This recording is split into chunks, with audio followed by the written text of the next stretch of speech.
Hello guys, তো আজকে রাখি পূর্ণিমা। আমি চলে এসেছি বাড়িতে ভাইকে রাখি পরাতে। যদি অনেকটা সময় হয়ে গেল, প্রায় 4টা সাড়ে 4টা বেজে গেছে। এমনিতেই তো ভদ্রাকাল ছিল, আজকে সকাল থেকে পড়ানো যেত না, তবে ভাই তো সেটা বুঝবে না। আর সারাদিন স্কুলেও অনেকটা দেরি হয়ে গেছে আমাদের। ভাই বোনেদের রাখি পরিয়ে তারাও আমাকে পরিয়েছে, এই অনেকটা রাখি পরিয়েছে, আরও ছিল, আমি খুলে ফেলেছি।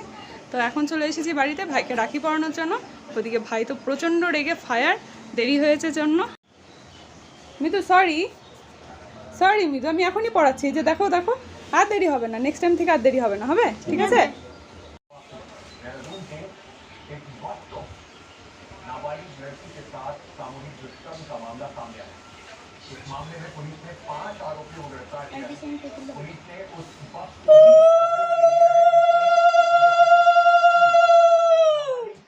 लड़की के बारे में सूचना दी थी, जिसके बाद ये पूरा मामला सामने।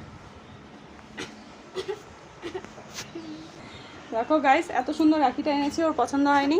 বড় ভাইয়ের জন্য একটা বড় রাখি এনেছি, মানে বড়দের মতন, সেটাও খুব পছন্দ হয়েছে। পরে গিয়ে আবার আরেকটা নিয়ে আসতে হলো, কি করা যাবে, বাচ্চা মানুষ।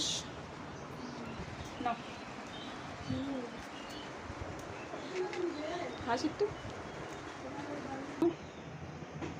এই যে রাখি কমপ্লিট। তো সবার বলে কি দিদি আমার থেকে একটা গিফট চাই।